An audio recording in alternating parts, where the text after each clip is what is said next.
Okay. Bismillah wa salatu wa salam ala Rasulullah wa ala alihi wa sahbihi wa man wala amma ba'd.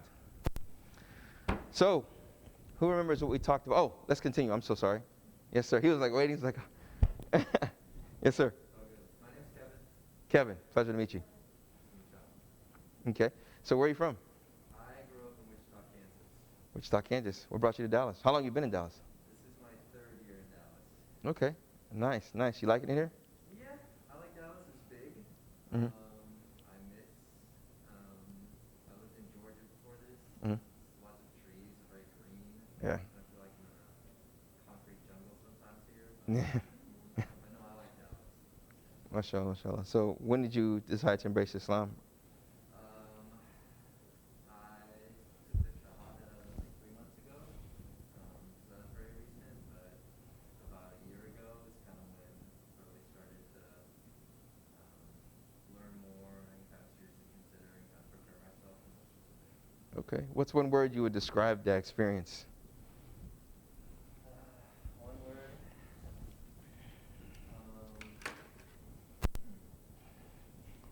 I think it was rewarding. Rewarding. Yeah. Nice. Just kind of along the way, like as I've learned things, it's been challenging and like a lot to learn, but I feel like it's also kind of helped me see things in new ways and kind of live my life in new ways too. So I'm very thankful for it. Mashallah, that's good. Great. Pleasure to have you here. Yes, ma'am. Assalamu alaikum. Cayenne? Cayenne. Okay. Where are you from, Cayenne? I'm originally from the Chicago area. Chicago. But Champaign, Illinois, no one really knows where that is, but the Chicago area. Champaign, Illinois? Okay. I'm acting like I know. I'm just saying it again. Like that's how you know. You're like, oh, Champaign, Illinois? Okay, okay, yeah. Jazakallah khair, yeah. Okay, so when did you decide to convert to Islam? Actually, in October. October 20, huh? Okay, okay. I had been considering it for a couple years now. Couple of years. Yeah. Wow.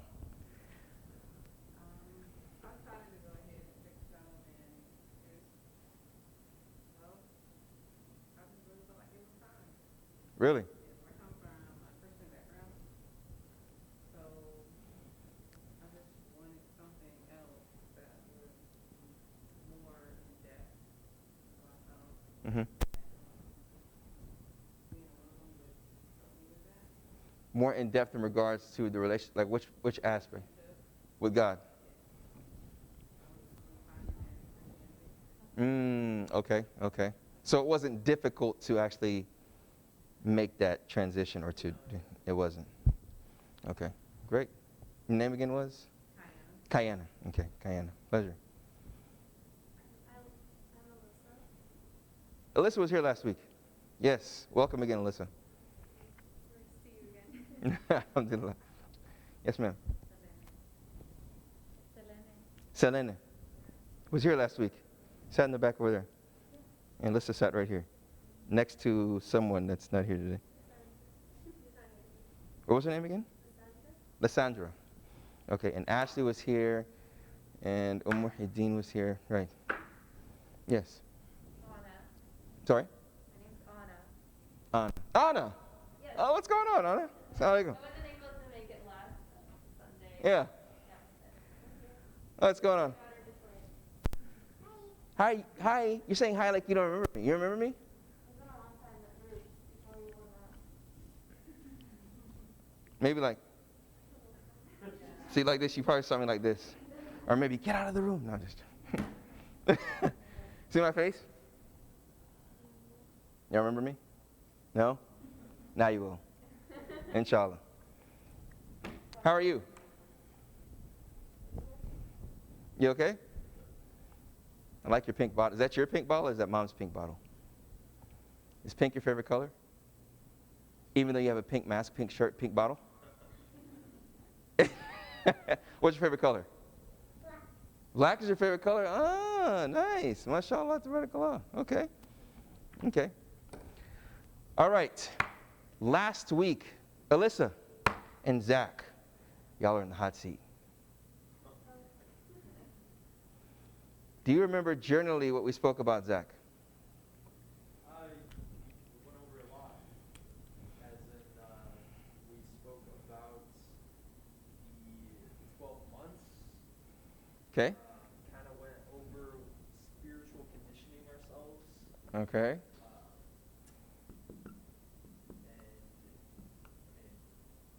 introductions, Uh-huh. as well as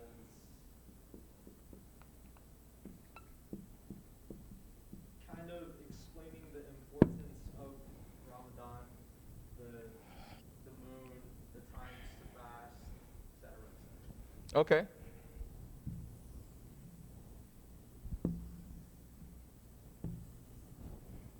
So, we said Ramadan. Alyssa, can you fill in the blanks for us, please, Alyssa? I can't remember if it's the 7th or the 6th one. 7th one, or the lunar calendar. Okay. So you can't remember this one or that one? Oh, God. Pressure, pressure, pressure. I think it's the 7th month The 7th month. of the calendar. Zach, what do you think? Yeah. Oh, It's the 9th month. No, don't worry. Don't say, oh, God, we're not done yet. You still have another opportunity. Alyssa? it's Islamic calendar. And the Islamic calendar is what month? Oh, okay. I see. I'm off. Now I'm on there. I'm in vision now. See, now I'm out of vision. Now I'm in. Now I'm out. Okay. Go ahead. You don't have to move the camera. I got you. Yes. The Islamic calendar. So the Islamic calendar is based off of what? Which is called what kind of calendar? Lunar. Very good. So the lunar calendar is based off of the what, you said? The sun or the moon? The moon. Therefore, we determine the beginning of the month by the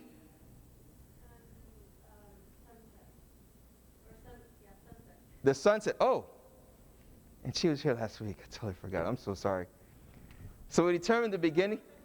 She's like, we determine the beginning of the moon by the what? Crescent. By the crescent, which is basically the sunset. Because when the sun set, the moon is rising. So that's how we tell the beginning of the month. That's how we tell the beginning of the day. Right?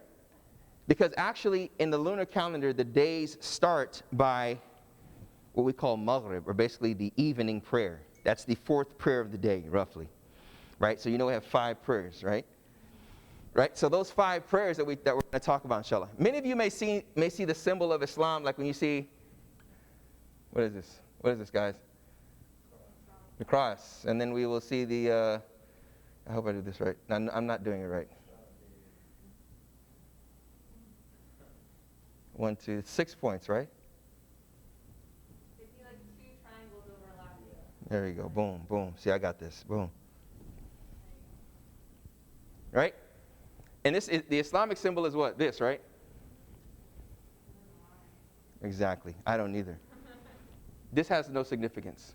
Islamically speaking, it has no significance. This does, because it just symbolizes that. That's it. Got it, Kayana? That's it. So when you see the moon, know that it marks the beginning of the day and the beginning of the month, because the month is made of days. Right? So in Ramadan, as I mentioned, that they will determine the beginning of the month of Ramadan, which is the 9th month, by people going, you'll see in some mosques, people will go out and look at the moon. Like after the prayer that's coming up is the Maghrib prayer. It's the 4th prayer, right? So they'll go out and they'll look for the moon. Okay? And that's how they'll determine the beginning of Ramadan. The beginning of Ramadan. Okay? We also give a definition for fasting. How did we define it? We said it over and over. I actually kind of hypnotized y'all. I hypnotized you without the swinging thing. I don't know if that's permissible in Islam, maybe. I don't know. Right? What did I hypnotize you? What was the definition?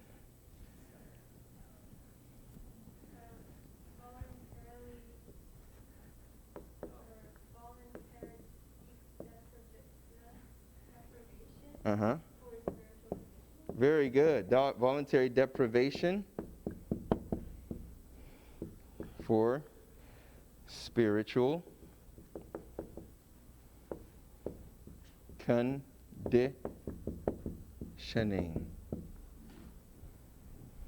Kyan, what do you think about that? That sound right to you? No. Why not?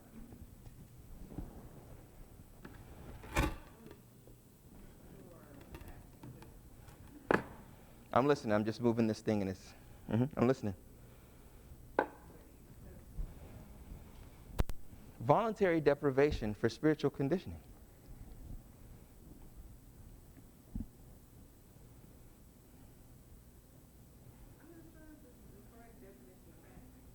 Okay, okay. What would you view fasting as?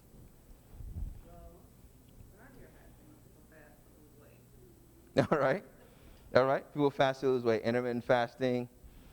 All right. When we're talking about fasting from the religious sense, is it that? That could be a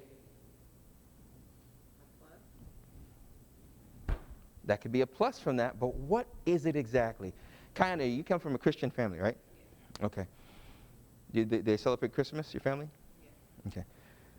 If you are at a Christian family gathering, like my family's Christian as well, okay? What is this fasting thing you do, Kayana? What is it? How would you define it to me, just in a couple words?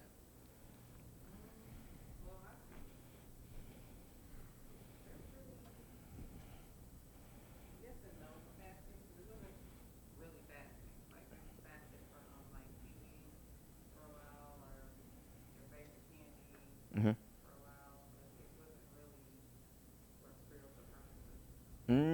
It was for more discipline, to show a level of control in things that were not good for you. Okay. So if they asked you about your fasting in Islam, why do you as a Muslim fast?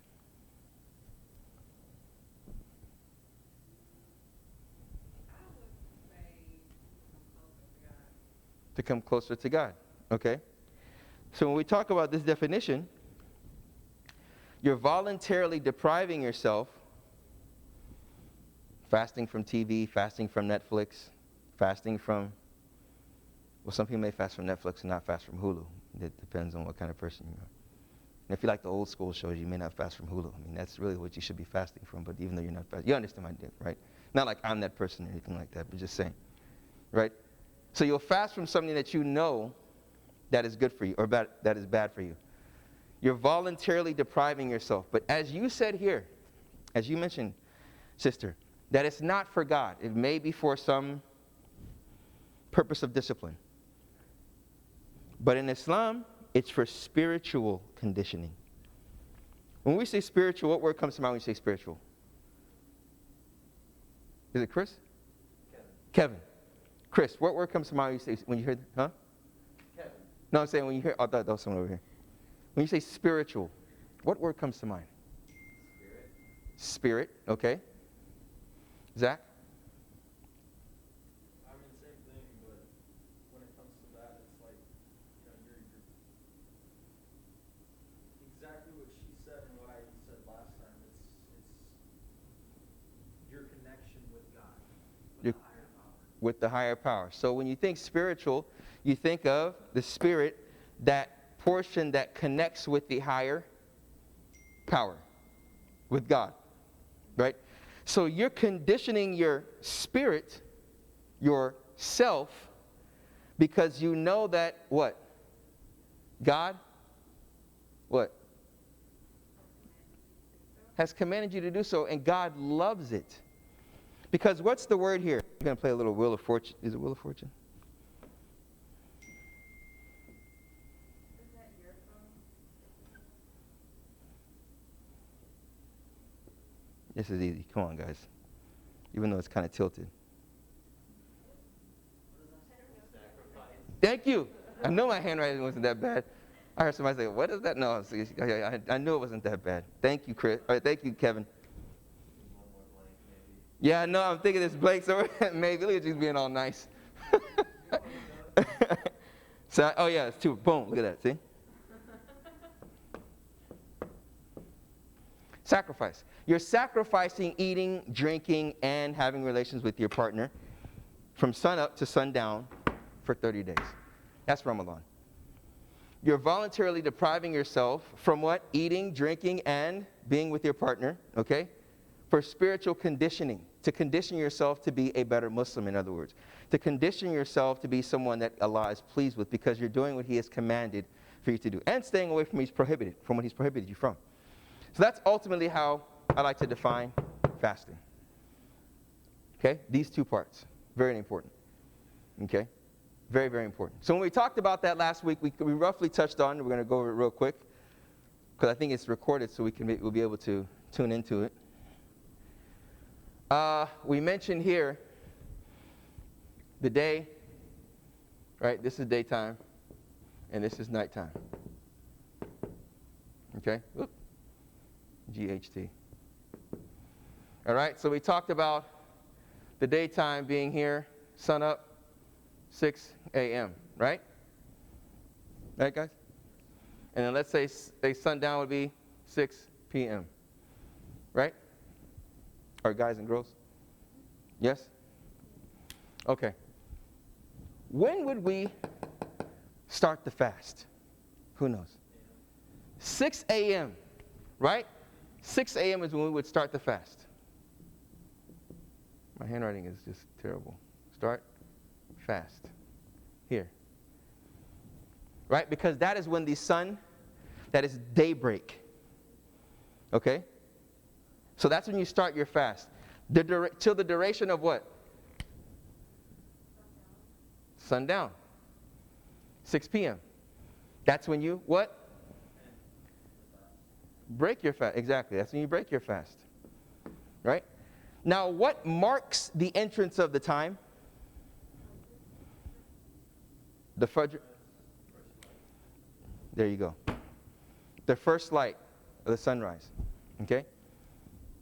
Which we kind of talked about. There's the horizontal, and then there's the vertical light, and then there's the horizontal. Okay? In any case, when the time for Fajr prayer comes in is when you start fasting.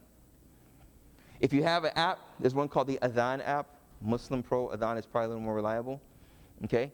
You see that time that Fajr comes in, when it says Fajr, and then it shows a time, that's when you cannot eat after that time. Cannot eat, drink, or have relations, okay? We talked about this roughly. All right? You go all the way till sundown. And sundown on your app, whatever, it will show the prayers. And which prayer, who knows, which prayer is the prayer that when it comes in, you break your fast? Maghrib. Very good. And these are the 5 prayers. What's the first one? Fajr, which means daybreak. And you have what? Dhuhr. It doesn't matter really how it's spelled, okay? Which is midday. So Dhuhr would be like around this time. Actually, let me write it here. Dhuhr. Then you have Asr, which would be roughly around this time. The Asr prayer. And then you have the Maghrib prayer here. This is the one we're talking about. The Maghrib prayer. Okay? And then you have Isha. Okay? So now we are in Asr time. The sun is about to come down in roughly about maybe an hour. Okay? When the sun comes down, that's when we enter this prayer. In the month of Ramadan, around this time, in a regular day, we would break our fast as soon as that prayer comes in. So say we're having a class in Ramadan right now. Let's say it's Ramadan, okay? Everyone with me? It's Ramadan? You have the Ramadan feeling right now? No? Come on, you're supposed to follow along. Thank you. Second time you've come through for me here and now. Okay? So say it's Ramadan right now, right? I start we're teaching, we're into it, we're teaching, y'all are into it, mashallah, and then all of a sudden the adhan goes off. Who's familiar with the adhan? Who knows the adhan? What the adhan is? The adhan, you probably heard it in movies where they say, Allahu Akbar, Allahu Akbar. The call to prayer. That's the adhan. When you hear that, that marks the time that the prayer has come in. When you hear that, that means you can break your fast. So that's when they call the adhan. Let's say it comes in at 6:02, right? The person, whoever's here, they usually have an appointed person to call the adhan. He gets on the microphone and calls the adhan. If you're here and we're teaching a class and they call the adhan, I'll stop and I'll say, go ahead and break your fast, guys, real quick. Drink some water, something, whatever. As long as you eat something or drink something, that's breaking your fast. Does everyone understand that? That's the time span of fasting. So when you talk to people that may not know, man, you got to fast for 30 days? They're thinking what? 3, 4, 5, 6, 7, 8, 9, 10. How many times should I go? 26, 27, 28, 29, 30. That's what they're thinking. But in actuality, guys, what is it? And girls, what is it? Where should I erase? The bottom half. The bottom half, exactly. That's it. This is the time you fast, 30 times. That's it. Does everyone understand me? All right. That's what we kind of talked about last week. Today, what we're going to talk about, and the last thing that we talked about last week, when we mentioned the verse, we talked about the ultimate goal of fasting, maqsad al-siyam. And we mentioned the verse in the Quran. Who remembers the verse? You have to say the verse, where it was. Yes. Verse 2, 1, and 3. Very good. It's, O you who believe, fasting has been prescribed upon you as it was for the ones before you. Perhaps you may be of the righteous. So you do this to try your best to become a what? Righteous person. As we mentioned, some people may fast because they want to lose weight. They want autophagy to take place. They want the good cells to eat away the bad cells, and therefore they'll lose fat. They'll become, what do you call it? What do you call it? Immune to, I forget what it is. My mind's. What's that? What's that's in your blood? Fat cells. Huh? Insulin.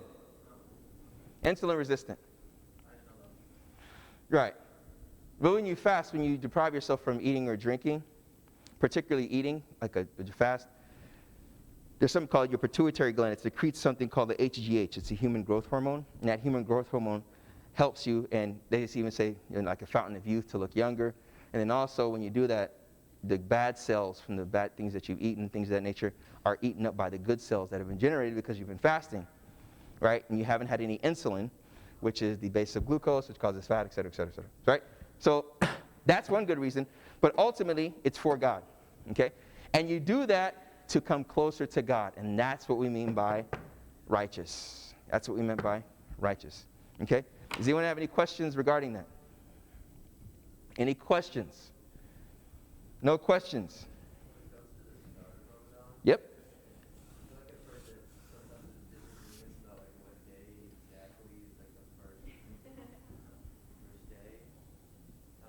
Did you hear that? Yeah.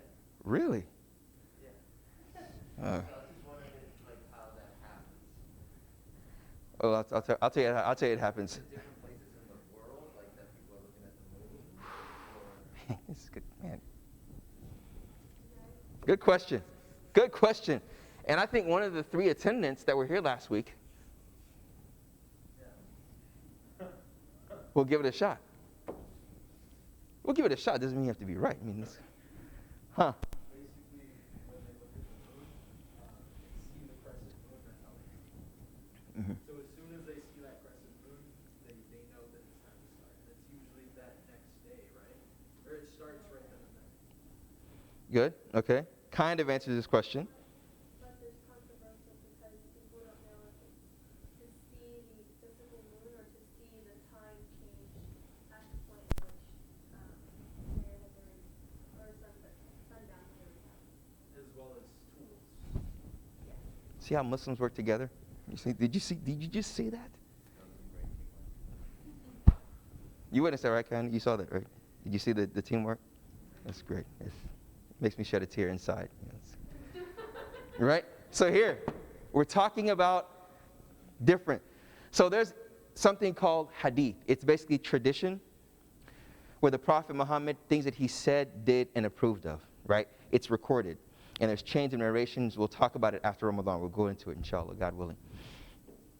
But there's one thing that he said regarding Ramadan. He said, fast when you see it, and break your fast when you see it.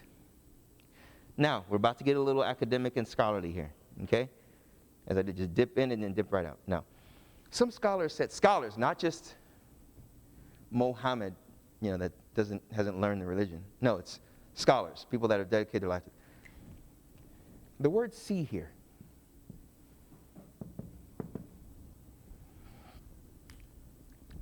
Who are you to say that it's with your eyes? What about a microscope? Because with a microscope and calculations, I'll be able to tell when Ramadan is this year and what? Next year. I can tell the birth of the moon by using calculative methods. Some will say, no, you have to go outside and see the naked moon by itself with your eyes. Because that's what the Prophet did, that's what some scholars did, and that's what, you understand? So that's the nature of the, I don't want to say argument. You'll find Muslims say argument, and I'll tell you why they say argument. But that's the nature of the scholarly discourse and scholarly dialogue. But people that aren't scholars nowadays will say, no, what are you doing? You fasted tomorrow? It's supposed to be the day after tomorrow. Why is it the day after tomorrow? Because we didn't see it today. Bro, I saw it 364 days ago. What are you talking about? That's where the difference can lie. But we're all Muslims. We all love each other. If your friend that called you to Islam or told you your husband or wife, they started that day, it's fine. You started the other time with calculation, totally fine. You're not a disbeliever. You're not a sinner, right? You're not a Benedict Arnold or anything like that, all right? But you are going to see it. You know why? You know why you're going to see it? Ask me why. Just ask me why. Why are you going to see it? Good question. It is because we're human. That's why. We're never going to totally agree. When we have that type of thinking, we become idealistic. You understand? Yep. The only thing that we should agree on is that God is one, doesn't have a son, doesn't have a daughter, is not like his creation. That's very important. Okay? Did I answer your question? Did they answer your question? Great. All right, so what we're going to talk about today. Did y'all get this? Yeah. One more question. Yes, sir.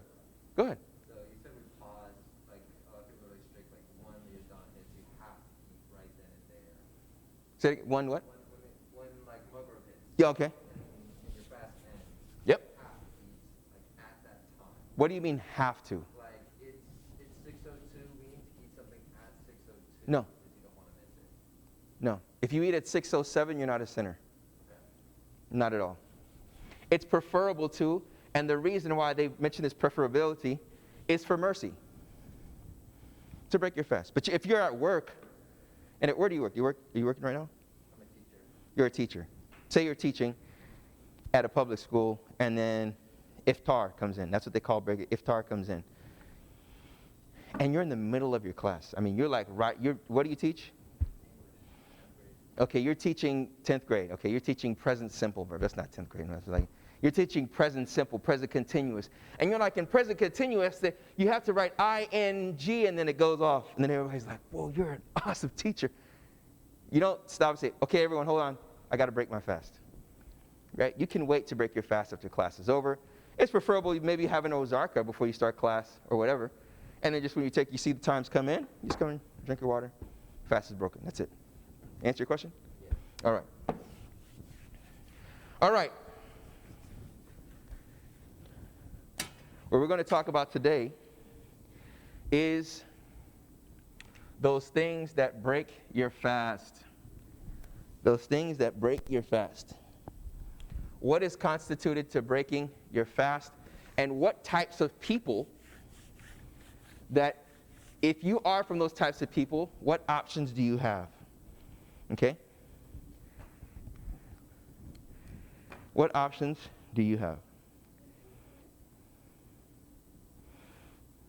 1 second here.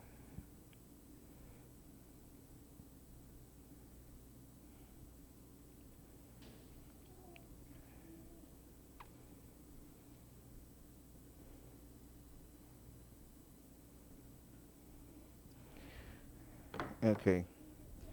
So you have reason, break fast, make up. Okay. So here.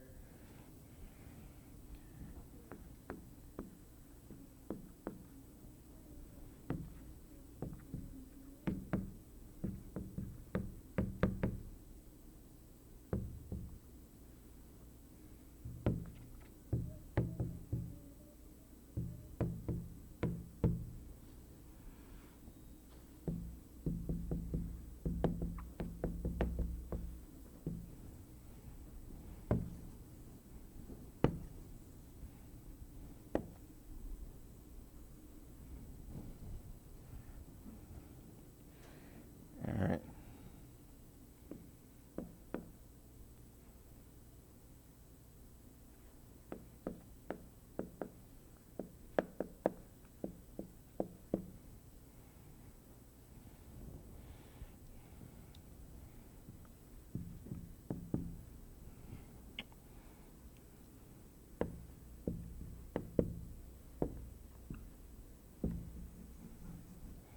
Okay.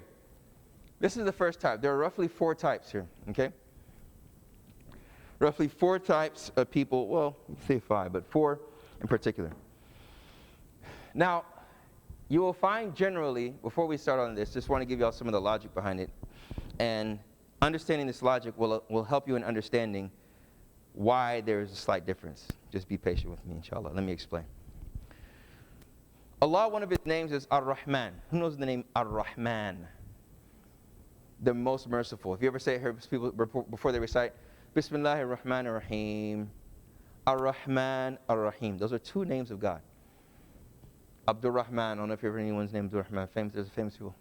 Rahman, I can't remember. But anyway, one of His names is the merciful. So from His mercy is that if you are sick, or if you are in a state of being tired universally, that it's universal amongst humans, that in this state you most likely will be tired or anguished, there are some concessions, there are some liberties that you may be given, for example, which we'll cover here. Someone traveling. It's allowed for you in Islam to shorten your prayers. It's allowed for you in Islam to join your prayers if you're a traveler. All right? Particularly to shorten your prayers, but joining, you may find there may be some difference. But in any case, a traveler, because why do you think God would allow that to happen for a traveler? Anyone? Difficult. It could be tiring. Have any of you ever been exhausted? Not tired, but like exhausted from traveling? Right. Exactly. So God allows you to just shorten your prayers. The prayers that are 4 units, 2. Also, fasting, as we'll see. So, in the spirit of this, God takes that into consideration when allowing these rulings. So, the first one is someone that is, I think they say vacation. For the females, if this happens and this takes place, the menstrual period, that it's allowed for her to break, she must break her fast. She must break her fast, okay? So if the 3rd of Ramadan comes in, and then by the permission of Allah, that happens. You cannot fast on that day until it is over. The next day, you can go ahead and fast. What constitutes as over? Say again? What constitutes as over? When you're outside of the cycle, the end of the cycle, purity, to where you're able to pray. Okay? That's when you go back and you would fast. So, and women, it differs from maybe 8, 9 days to some 15 days, right? When that time is over, you must break your fast. Now, making up those days is a must. These days are going to be outside of Ramadan. You can make these days up for the rest of the year up to the next Ramadan. So say it's 5 days, say it's 8 days, whatever the case may be. You make those days up in the rest of the days after Ramadan. The rest of those months, you can make it up any day. So you can make it up 1 day in this month, and then 3 months later, you can make up the 2nd day that you missed, and it was 5 days you missed, for example. All right? This is very important. Okay? Expiation, there's no expiation. We're going to explain what expiation is, inshallah ta'ala. Okay? Does anyone have any questions on that? Okay, this is very important to understand these rulings because this happens to all of us human beings.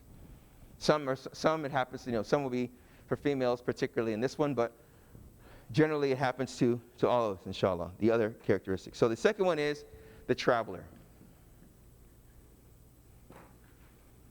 So the traveler, okay? That person, or we say the traveler or the person that has an illness that is, let's say, curable or hopes of being cured.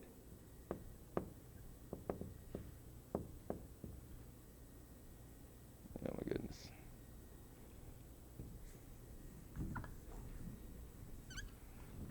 Okay? Now this person, they are allowed to break their fast.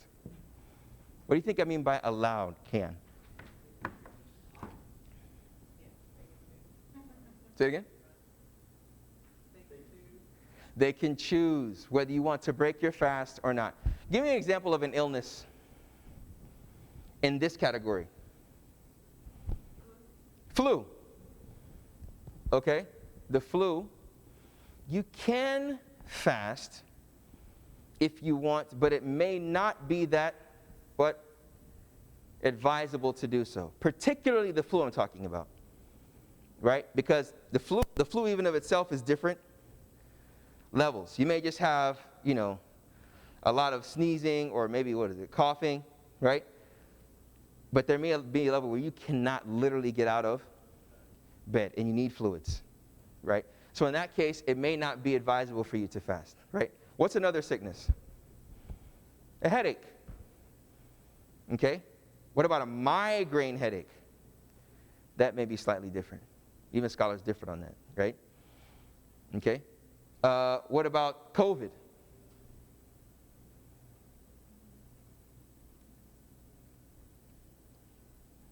We're trying to make scholars here at Valley Ranch tonight.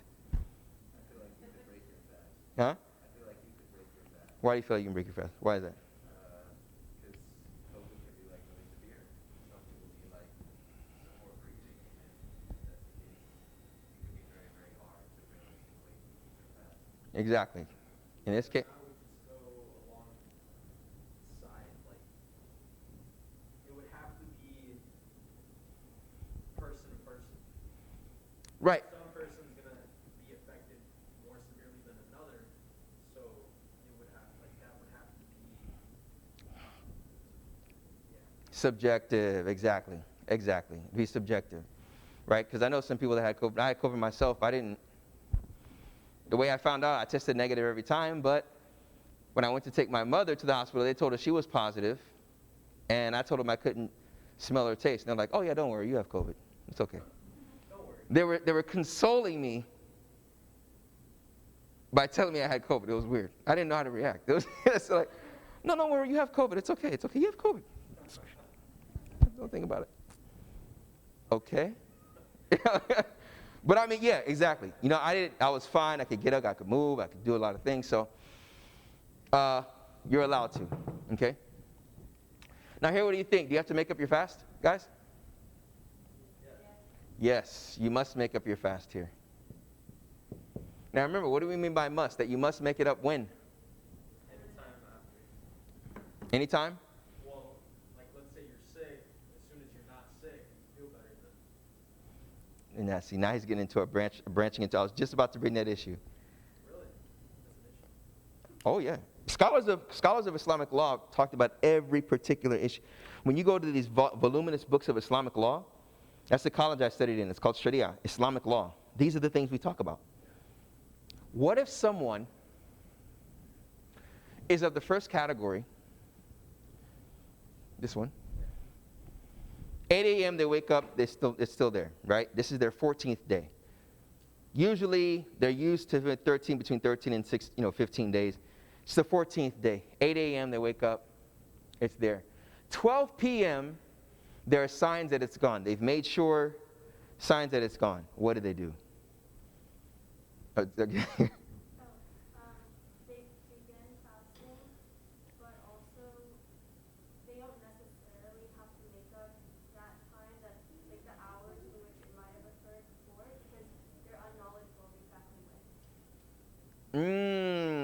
good observation, but they would ultimately have to make that day up. Right, so like at 12 p.m., they say, okay, the fasting is coming in, the fasting came in, I got to fast now from 12 p.m., or the thing's gone, 12 p.m. to 6 p.m. But from 6 a.m. to 12 p.m., they were in this state. Wait, you're saying that you would start fasting midday, If you wanted, some scholars would advise you to do that. but you would have to still make up that day? You still have to make it up. But still, some scholars would advise to do that because what they call, it's kind of, I hate to say it like this, but it's like if the shoe fits, wear it. Right? So if you have that characteristic of a person that fasting is obligatory upon, you need to fulfill that characteristic. Even though it won't be counted, it's from the aspect of etiquette and adab and things of that nature to complete it. Now, if you don't do it, are you a sinner? This is where some of them would have difference. And I don't want to get too much into that. Okay. But just to understand that these are the kinds of issues that they talked about. So, if you were sick and you were cured in the middle of the day, you felt great, but you had soup and stuff in the beginning of the day, and you wanted to complete that fast, it's fine, but you still have to make it up, right? Because it's completing 30 days. You have not completed 30 days. You understand? You understand? Remind me again. Melissa, I think were you referring to like when you start your menstruation, like you didn't know you were fasting all day, and then before Maghrib comes in, you start your menstruation, No, and then at that point, would it still count? Because you didn't realize you had it until after Maghrib. See, now it's getting real. Okay. So there's a key word you said, realize. And then also, let's just remember this. Did you complete 30 days or not? Whether it was the beginning of menstruation, whether it was a completion of 30 days or 29 days and... You understand? Once you remember that, any particular issue, if the shoe fits, wear it. That's why I said. And that's an easy way to understand it when going through this process of Islamic law. Anyway. Expiation? No. No expiation. Traveling. You're allowed to break your fast. Okay? Any questions after that? Definition of travel. I knew someone was going to come with it. I was waiting. That's all. I was just sitting there waiting. I was like, traveling. Okay, let's move on. That's what she's here for. Right. The definition of traveling, you will find that in general, traveling is what is considered when someone leaves a city or a locality. And the sign of leaving a city or a locality is the absence of civilization. And civilization can be understood as buildings, restaurants, homes, neighborhoods, right? How many of you have traveled to Houston from here? All the time. Okay. So, when you travel to Houston, when you leave to go, what's that highway? 75? It turns into 45, right? Oh yeah, you're from Houston. Right? 45. Before you get to Ennis, it's just greenery, right? Yeah. Nothing. That's you're a traveler now. You're considered a traveler. You understand? When you get to a point to where you're hoping to see a gas station, right? And your kids are like, "Oh, I gotta go to the bathroom." When it's one of those, I gotta go to the bathroom, and there's nowhere to go, you're probably traveling. But in general, the absence of civilization is considered traveling. Civilization being defined as buildings, restaurants, your Popeyes, your academies. We see stores. You're happy to see stores because you know there's a gas station. That is considered traveling. Yes, ma'am? Same thing for prayer. Yes. Very good. Yes, ma'am. Yes, ma'am.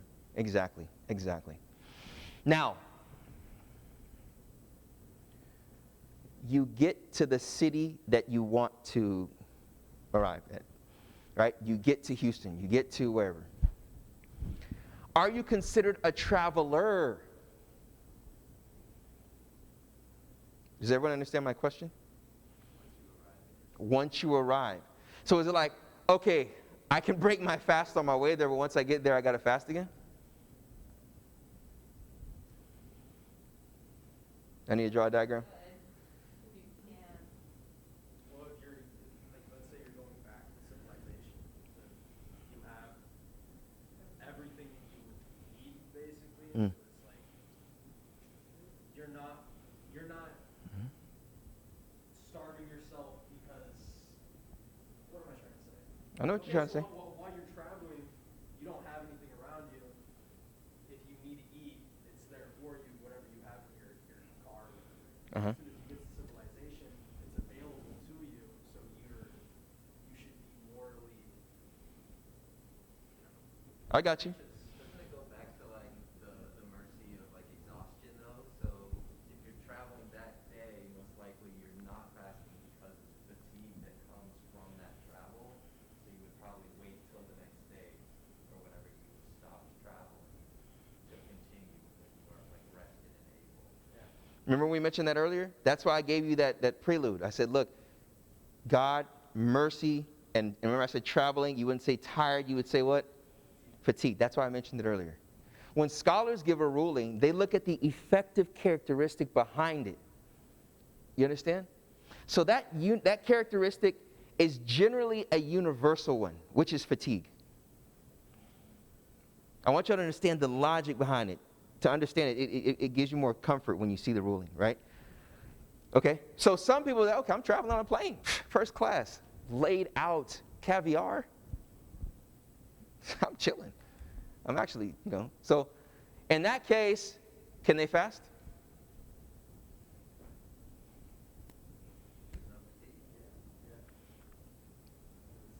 That's why you're allowed. That's why you're generally allowed to fast. All right? So you can break your fast or you can fast. Either way is fine. You understand? Is fatigue considered an illness like a headache? Whoa, good question. No. Because I experienced with my first Ramadan, getting used to it. I was driving for long hours. I wasn't driving outside the city, but I was driving for long Running errands and hours, stuff, yeah. And I'd get really fatigued being on the road without food or water, to where I had to pull over because I was about to fall asleep at the wheel.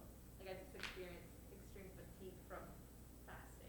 Well, that's not fatigue, though. What do you define that as? It's Like drowsiness. Like you said you're about to sleep. yeah, like I just got super drowsy and tired. Yeah, that's not fatigue, though. What do you consider fatigue then? Fatigue is like when you just weak, yeah. You're weak and you're just exhausted. Like you really don't want to do anything. To where you can't even, as soon as you touch down in Houston to the hotel, you can't even get up to go down to the front desk to ask for a pillow. You're that exhausted.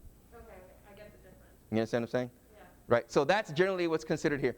But yeah, so traveling, you're allowed to fast. We understood the definition of travel. Okay. But to answer the question, once you get to your destination, yes, you are considered a traveler. So once I travel from Dallas to Houston, as soon as I get out and I see trees and owls and lions, tigers and bears or whatever, right, I can break my fast if I wish to. Right? If I'm at my house leaving to Houston, from my house, after Fajr, I can break my fast. I can eat. Because I'm traveling anyway. You understand what I'm saying? Did everyone get that point? So if you're in Dallas right now, say you're Dallas, and you're going to Houston. You know tomorrow you're going to Houston. You packed up, everything's here. Okay, so it's Ramadan, right? So you get in your car, you can eat because you're traveling to Houston. Does everyone understand that? You're considered technically a traveler, right? When you get to Houston, you are a traveler. You can shorten your prayers and you can eat if you wish to do so. If you don't, you fast from when you left your house, you're fasting. You get to Houston, fasting.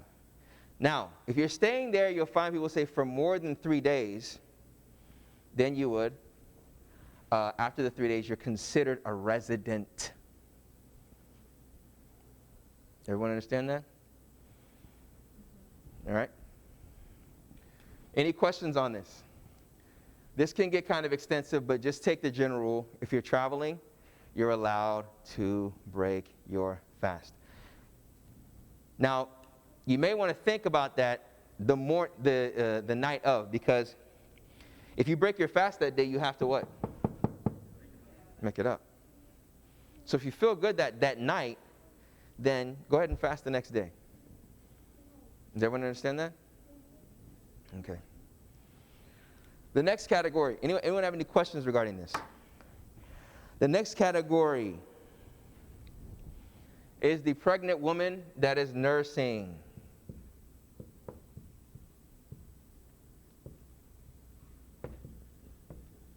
You mean pregnant?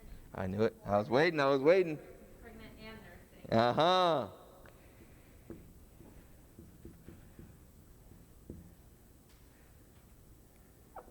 Could be pregnant or nursing. So if the woman is pregnant, she is allowed to break her fast. And she must make it up, the same as before. There's no expiation. If the woman is nursing, she is allowed to break her fast. Now, there may be a caveat. And the reason I'm telling you these caveats is just for you to know, because I'm not going to be the only person you're probably going to talk to. You may talk to some other women during Ramadan that you may be hanging out with, and they may say, no, you can't break your fast. The main characteristic of you being allowed to break your fast or not is how you feel. If you feel that it is a harm for you to fast, then you're allowed to break your fast. If you feel for the health or well-being of your child because you're nursing, you're allowed to break your fast. All right? So you have the choice, okay, to do so. Now you will find some people that say, no, you have to fast, or you break your fast and you have to do expiation. And we're going to cover expiation. Basically, expiation is feeding a poor person per day missed. The amount that should be given to the poor person is basically a meal. A meal in our times can roughly say about $8 to $10 meal. Where'd you get this dollar? Ask me, where'd you get this dollar amount? Good question. The scholars you'll find throughout text of the Sunnah of the Prophet Muhammad, peace and blessings be upon him. Don't want to go too much into it, but they would say that the expiation for that is what they call a mud, and it's a handful of rice or wheat. Okay, that is what is called a mud. Now, giving them this amount, does it have to be rice or wheat, or could it be the staple of that era? Some scholars say the staple of that era, or that which fulfills the need. This is food. Panda Express is food, right? So if you want to make that day up, you can go by Panda Express. You see a guy that's poor under the bridge, what have you. You go and give him that meal. You fulfilled your duty. Does everyone understand that? Or, as one companion, Anas, a young individual that was young, he lived in the house of the Prophet when he was young, and he grew up. He was one of the last of the disciples to die. He made up his way of feeding people by inviting all of them to his home and having a feast and feeding them. So he fulfilled all of it in one time, one shot. Does everybody understand that?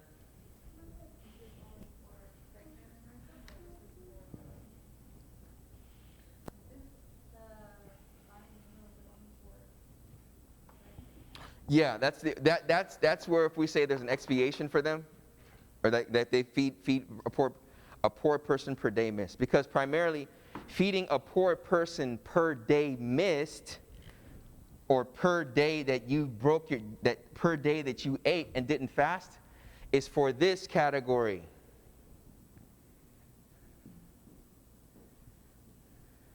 The elderly, or those that have a chronic. This is hard to write like this. Chronic illness. For this category, they cannot fast. Okay? And they do not have to make it up.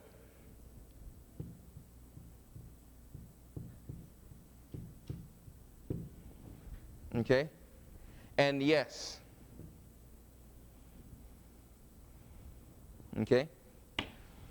So if you have a relative that is fairly old, they have to have their glucose, they're on dialysis, right? They can go and buy a meal for someone every single day. Okay? Is it just a meal or one meal? Sorry? You said one meal a day? One meal per day missed. Right? Feeding one person per day missed. It's not, I don't want to say one meal per day missed. I want to say one person per day. Feeding one person per day missed. Because somebody may say, I get a Happy Meal and feed 5 people. No, it doesn't work like that. No, it don't work like that, Chief. You know what I'm saying? I'll go by. Anyway, no. Okay? So they're not allowed to. Why do you think this ruling is there for them? So, there you go. There you go. I want you to understand the wisdom behind this. Because everything, listen closely, guys, every ruling in Islam is founded, is couched in wisdom and love and mercy from Allah. This can get dry, I know. Believe me, I was in the College of Law, and it gets kind of dry. But you got to know this stuff, right? Because one day you're going to get what? One day you're going to what? For some of us, this may happen, right? In the month of Ramadan. And if you don't know, right? So it's very important to just understand the gist of this and get the knowledge of that. Does anyone have any questions so far? What you will find, yes, sir. It's a weird question, but like, Go ahead. if at the end of the day it's all about like ease, right? Mm-hmm. Why for like, if you're mentioning, which obviously I don't have to experience, so it's like a weird question for me to ask, I guess. But if you feel that you're able to fast, Mhm. why is it required that you can't? Because then I feel like, that's a challenge for the woman to have to make that up later, right? Because I feel like generally it's kind of easier to fast during Ramadan than to make them up and do it on your own. Mm-hmm. So why is it a requirement? Why can't they also choose the way you can choose for like? Very good question. Very good question. And that's what I was going to talk. I was just about to mention here because what happens every single year, I'll find the average congregant middle-aged, 40s, 50s, or between their 30s and 50s, right? 30s and 50s, right, roughly. And they'll say, you know what? My mom wants to fast. She wants to fast, right? She's elderly. The doctors told her that she shouldn't, but she wants to, right? In that case, this is where we have to look back at the name. One of the names of Allah is Al-Alim. And He's the all-knowledgeable. One thing to remember is that, as I mentioned, all these rulings are couched and founded in love and mercy for all of us. But when He gives these rulings are based on the predominant characteristic of the human being. Okay? Not every single person will have the same, just as we mentioned earlier, traveling, this one may have caviar, this one may have, it may be different. So when it comes to this situation and this situation, the generic characteristic of this person is that most likely they cannot fast for 16 hours. I'm talking dry fast. Remember, no eating and no drinking, right? The generic character, you understand what I mean by generic characteristic? Like the average elderly person, right? Yes, there will be some elderly people that are healthier than us, right? And they can. Yes, there will be some women, subhanAllah, it's been years that they've faced this, and they have their routine, and they know physically they're able to, right? But still, in this situation, that is just something that Allah has legislated, and there's this one particularly, and these two, that they must make it up, even though they may have the energy and things of that nature to do. Now, making it up doesn't necessitate that it would be more difficult to make it up. Now, you probably mentioned because of the spirit of Ramadan and everyone's doing it, and no, you're right. That's a very, very valid point. But in regards to this, yeah, they must make it up. They must break their fast in that regard. And God knows best. Any other question? No questions so far? Okay. Does everyone understand this? Yes? Okay. So, the expiation. So, the only one that has to feed a poor person per day missed is the elderly person, that they cannot fast. Okay? So, any person that has eaten, what did we say last 2 weeks ago? It was 2 weeks ago? That was 2 weeks ago we were here? A week ago, okay. The person forgot and ate or drank or was with their partner in the middle of the day in Ramadan. They forgot. What do they do? They continue the fast. Does that fall in the same category as the person that we were talking about earlier? Mary, right? Mary? Mary is your name? Maria? No. She gave me the mad look like, how could you? Yeah. My name is Sadene. Say it again? Salene. When I said you sat back there, you're like, yes, you sat up here. Right? Yeah. That's okay. Salene. Does that fall into the same category? Reiterate. I'll just remember we were talking about the person that the menses may come in the beginning, in the middle of the day, or may leave in the middle of the day, and it may be advisable to complete their fast even though they have to make it up. The fact is that they have to make it up, right? So what if you were fasting from 6 a.m. to 12:05? Because at 12:05 you're hanging out with your friends and they're eating and drinking water or whatever permissible stuff, right? And then you remember, you're like just laughing, and you just go along with them. But then you leave at 12:27, and you're in your car. You're like, oh my God, oh my Allah, right?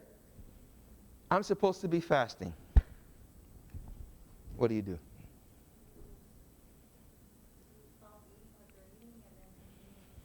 Continue your fast. But the real question is, what's the real question, Zach? Did he make that day up? You think no? You think we should what? Make it up. Why? But how did that? I forgot, man. Chill out. You didn't do it intentionally. Yeah. Part of it is intention. Yeah, I guess. So I guess the That's like involuntary at that point, right? Because you didn't realize you were doing it. It was like absent-minded. So fasting is voluntary deprivation. So as long as you're aware, that's voluntary. But if you're unaware, that's involuntary. So But if you're righteous and you want to be, then you would do it. Then you would do what? Make it up? And she's like, yeah.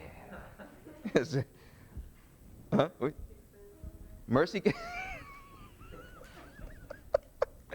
I was like something you would say to your boss about, when's the mercy going to kick in, man? I mean, like, come on. I like that. That's like hashtag. Doesn't the mercy kick in? Mercykickin.com. No, what do you mean? Well, since it was involuntary, you just forgot. Maybe you wouldn't have to make it up. But, so I figured maybe because of that issue with, since we're human, Mm-hmm. it would make sense that mercy would come in place. Very good. Y'all are right. You do not have to make that day up. There's a tradition where the Prophet mentioned this. He said, whoever ate or drank and they forgot when they did it, then they should complete their fasting, for verily Allah has fed them and given them drink. So as soon as you remember, you complete your fasting, and that was just, alhamdulillah, Allah chose to feed you at that time, right? You don't have to make that day up. And part of it goes back to what you were saying. The mercy is kicking in right there, you know what I'm saying? And the mercy again from the fact that you forgot. And generally, in Islam, there are numerous things that one will practice that, or one may be not negligent, one may forget, and they're not held accountable for that forgetfulness. You wake up in the morning, especially as new Muslims, right? You wake up in the morning, you know, you're in the course of your day, right? You wake up, you're going to teach English, you wake up, you have your, whatever you eat, you know, and you're eating, chilling, teaching class, teaching English class, Beowulf, teaching Beowulf and Shakespeare, you know. 12 o'clock rolls around, you're like, oh, okay, I got to go pray the midday prayer, right? You come to Valley Ranch Islamic Center, and then you say, I didn't pray Fajr. What do you do?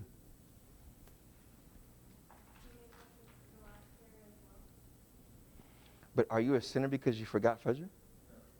There you go. Right? But you still would make that up. So when it comes to this particular case, you don't have to make this one up, but you're not a sinner for your forgetfulness. But there are some things where you would have to make up and some things where you don't. And when you don't, this has been mentioned particularly by the Prophet that you don't. I understand if we think, based on what we talked about, the menses and things of that nature, then you would make it up. But in this particular case, if you forgot, you do not. Okay? Does anyone have any other questions? No questions whatsoever? What's the etiquette and making up prayers? What do you mean? Oh, before that. The intention of your fast. This is very important. When should one have their intention to fast?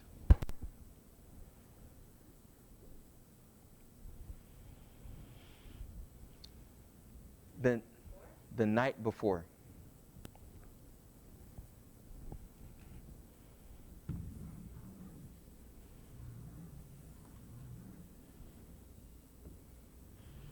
And they're going to be mad here at Valley Ranch. I'm going to mess up these markers.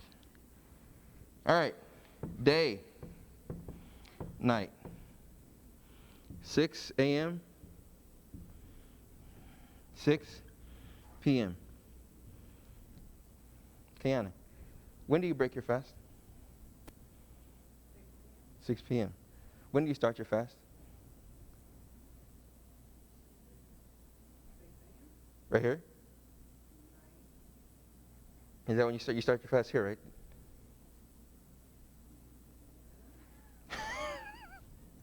Peer pressure. I always like to test my students. You point at the wrong place and you just do this, psychologically like, right? You were right. You're right. Right, 6 a.m. when you start your fast, okay? What was I going to say? Oh, your intention.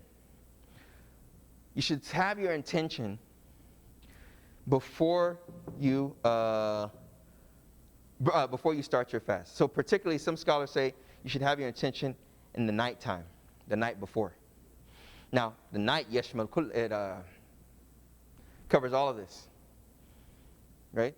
So the Prophet said, whoever does not spend the night with their intention for fasting the next day, then there is no fast for him or her. So having that intention to fast the night before is important. You'll find some that say, just have your intention to fast the whole month. The last night of the month before Ramadan, just have the intention to fast what?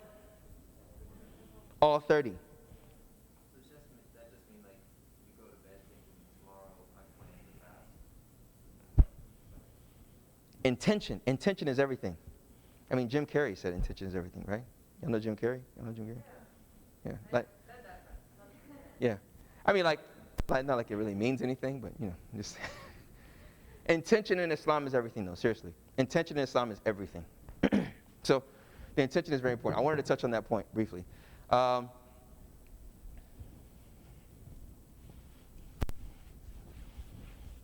what was your question, Anna? The etiquette of like making up a prayer. Say you miss Fajr prayer, Mm-hmm. and then Zuhr comes in, or do you make up Fajr right when you wake up, say after sunrise, or you wait till Zuhr comes in first, pray Zuhr, and then do Fajr? Like,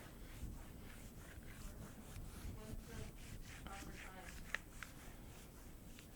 Allah said in the Quran, verily, prayers were given at prescribed times. Okay? Which means that when one wants to offer a prayer that they have forgotten, they should offer that prayer immediately before any other prayer. In other words, the prayer should be offered sequentially at all costs. Okay. Got it? Got it, Selena? Selene. Yes?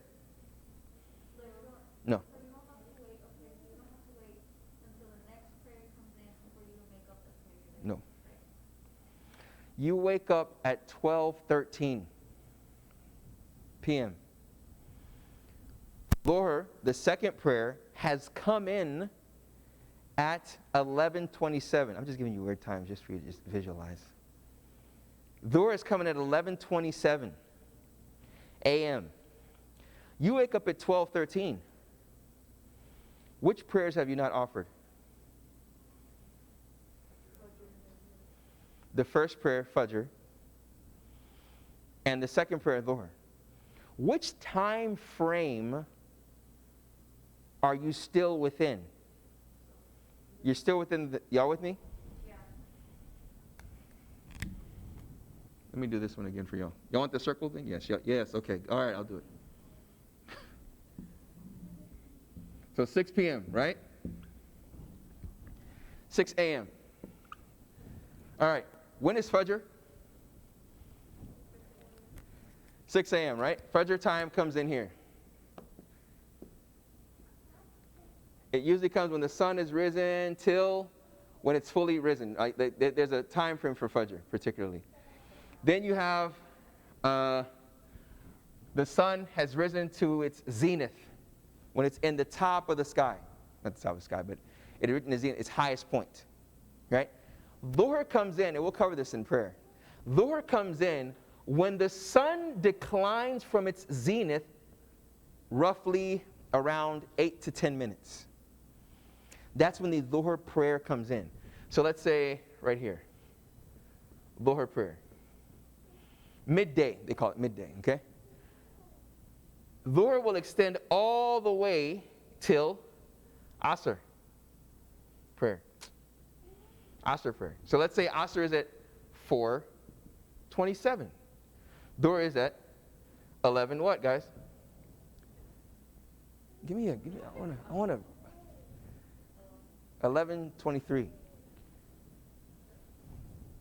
It's not really, I'm just making it up. All right? Okay? Maghrib comes in at 6 p.m., right, guys? Just Maghrib, all right? Maghrib is 6 p.m. Now, you woke up at 12:13.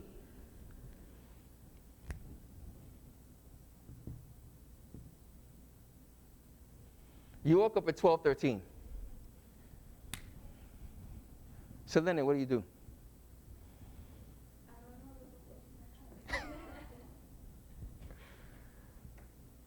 Kiana's going to answer. She's going to answer. She knows. She's sitting there just waiting for us to finish. Okay? She's just waiting for us to, because she already knows. You can tell what's going on. Is it your question? Maybe.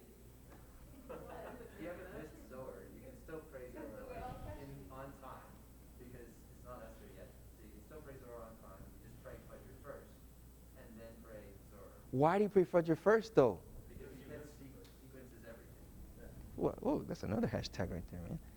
Did y'all get that? That's the answer. I wasn't even.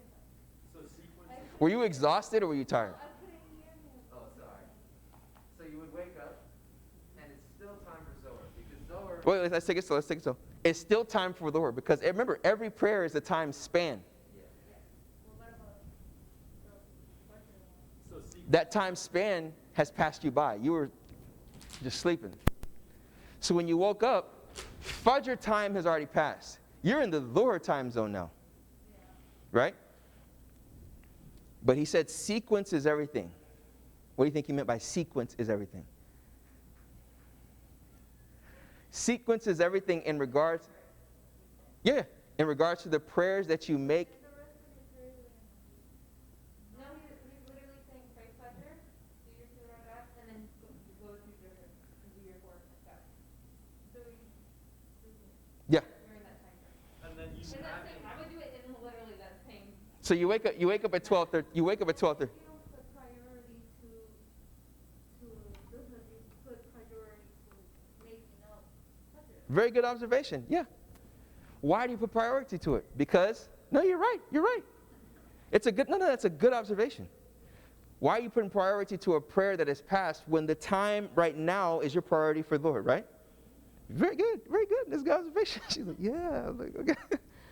But the thing is, the time has passed you by. And it's like you owe Allah. And it's not time for the next prayer yet, so you still have time to make. What if you only had time? No. I want to make sure we all got this. You bring it to word. Don't do that. I have like. Hold on.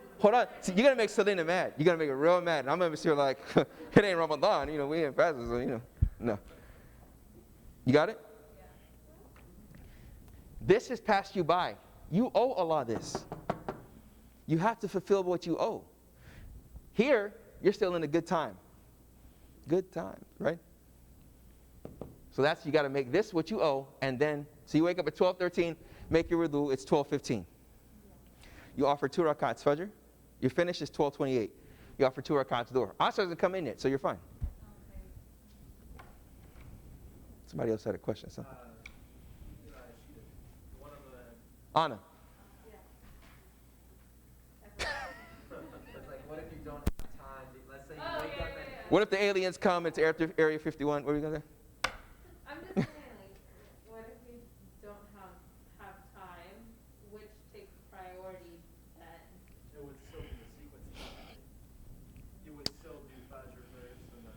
So you make up Fajr, but then you end up being late for Dhuhr, and then you're perpetually. No, until you find time, until you make time, but still. This is everything that y'all are mentioning is literally in books of Islamic law. The scenarios. What if you wake up, basically what you're asking is, you wake up at 4 what? 28. No? That's not her question. Huh? 4:25. And you have to be somewhere. You owe this. You owe this prayer. Yeah. Right? So what do you do? So you make up that one, you make up the that's it?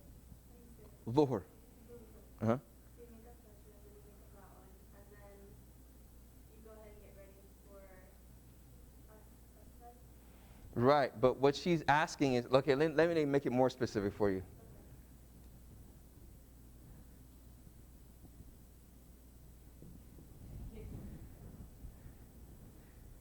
You wake up at that time, so later. What do? You do the same thing? Yeah, you do the same thing because you don't have to make up us because you haven't missed the timestamp. So you still make up those before, and then you still go in sequence and pray us. Okay, but if you wake up and you make Fajr, this is going to leave you. By the time you're done with Fajr, it's going to be past 4:27. Well, yeah, you wouldn't make it up on time, but just like how you were saying beforehand, with the Midday, yeah. Okay, midday. So just as you were saying with the 12:13 time, Mm. If you were to wake up at that time, if you were to wake up at that time, then you make up Fajr, Uh-huh. and then you go ahead and pray in the timestamps that you're still in Mhm. the day. So Mhm. the same thing happens here. You're still, even though you're going to be a little bit off the timestamp, Mhm. you're still in that slot of time.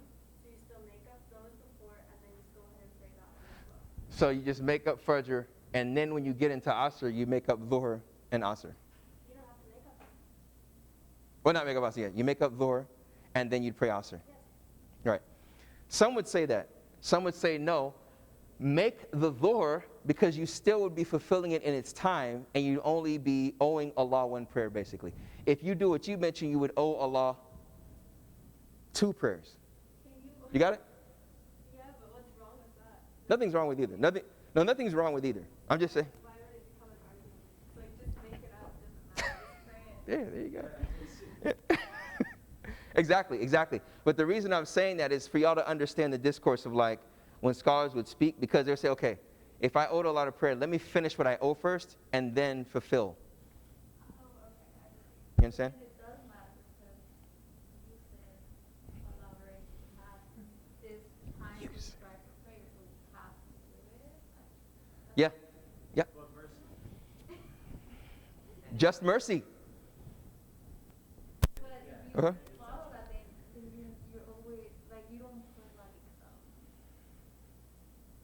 you don't commit yourself that I'm gonna do this at this time. You'll be like, oh, I just pray whenever. But that comes with that. That's good logic. That is good logic.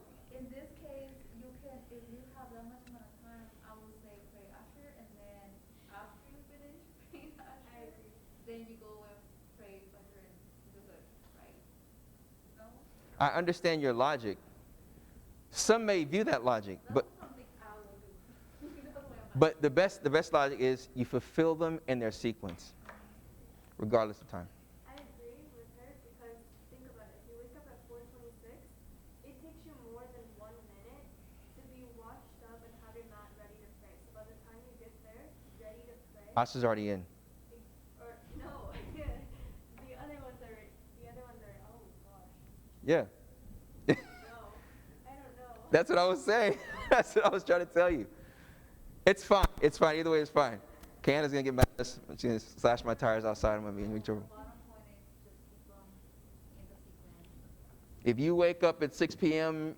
and the whole time, you wake up at 6 p.m., pray Fajr, Dhuhr, Asr, then Maghrib. By that time, it'll be 6:40. Fine.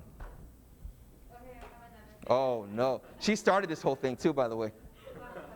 What if, okay, say hypothetically you've been sinful and you skipped prayer. You skipped praying for a day. For a day. At that point, do you make them up like you just pair your prayer, you pair your prayer with the next day, like 2 Fajrs, 2 Dhuhrs, or does it matter? Wow, that is creative. Man. Or do you just like, Woo. do you Wow. at the same time frame? This is when we cover prayer. This is when we cover prayer. What time does Maghrib come in, by the way? Okay, we're going to conclude on this.